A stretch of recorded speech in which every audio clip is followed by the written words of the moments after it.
एक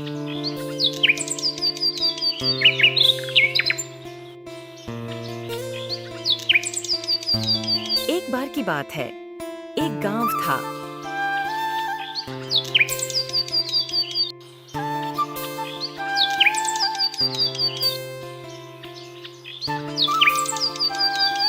और उस गांव में एक गोपाल नाम का एक आदमी रहता था।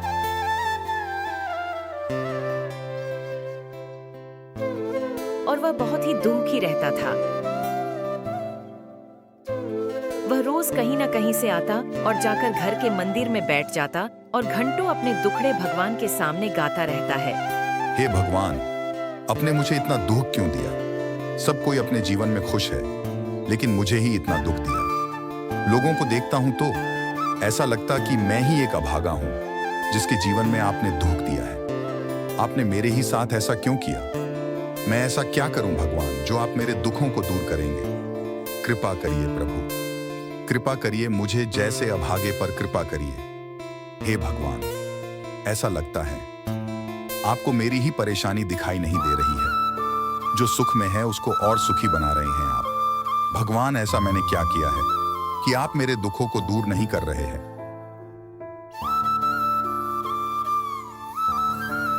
एक दिन गोपाल अपना काम खत्म करके घर लौटा और रोज की तरह जाकर घर के मंदिर में बैठ गया और अपने दुखड़े गाने लगा।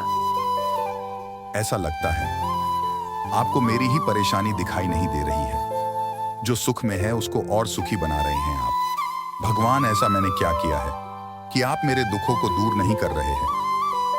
कुछ देर बाद वहां पर भगवान विष्णु प्रकट हुए। गोपाल, प्रभु, आपके चरणों में मेरे इस अभागे का कोटि कोटि प्रणाम। बताओ गोपाल, क्या परेशानी है तुम्हें? प्रभु, आप सबके दुख को खत्म किया है, तो आप मेरे दुखों को दूर क्यों नहीं कर रहे हैं? गोपाल, यहाँ से कुछ दूर पर एक बरगद का पेड़ है। वहां पर सब अपनी परेशानियां लेकर जाते हैं। तुम भी अपनी परेशानियों का एक पोटली बनाओ और उस पेड़ पर लटका देना। लेकिन याद रहे, वहां से आते समय उस पेड़ पर से एक दूसरी पोटली उतार लाना।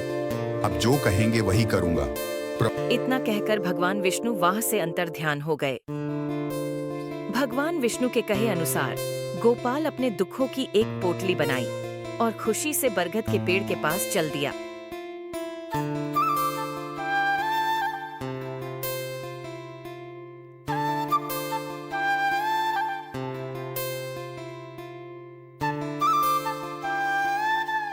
कुछ ही देर में गोपाल बरगद के पेड़ पास पहुंच गया और वाह, पहुंचने के बाद बरगद के पेड़ को देखकर गोपाल बहुत खुश हुआ। लेकिन कुछ ही देर में गोपाल सोच में पड़ गया।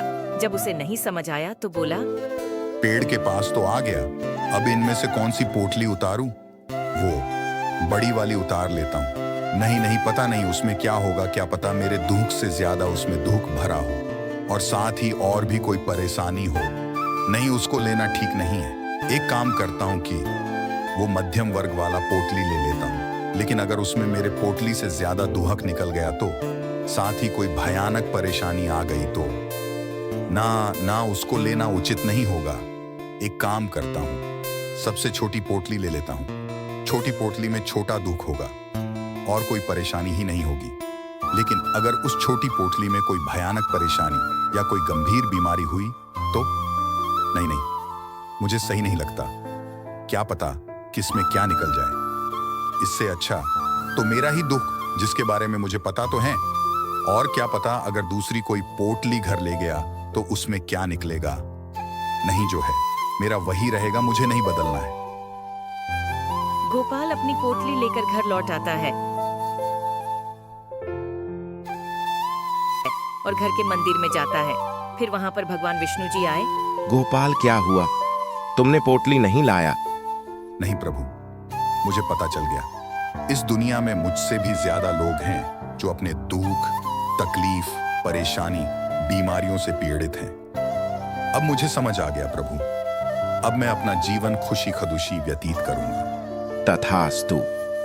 अब गोपाल को समझ आ गया था कि दुनिया में बहुत लोग हैं जिनका दुख उसके दुख से बहुत ज्यादा है और वह अब अपने दुख में खुशी से जीना सीख गया था और अब रोज खुशी खुशी रहने लगा। शिक्षा। हमारे पास जो है उसमें खुश रहना सीखो, क्योंकि किसी के पास तो खुश रहने की वहज ही नहीं होती। कहानी पसंद आई हो तो चैनल को सब्सक्राइब और वीडियो को लाइक करना ना भूले।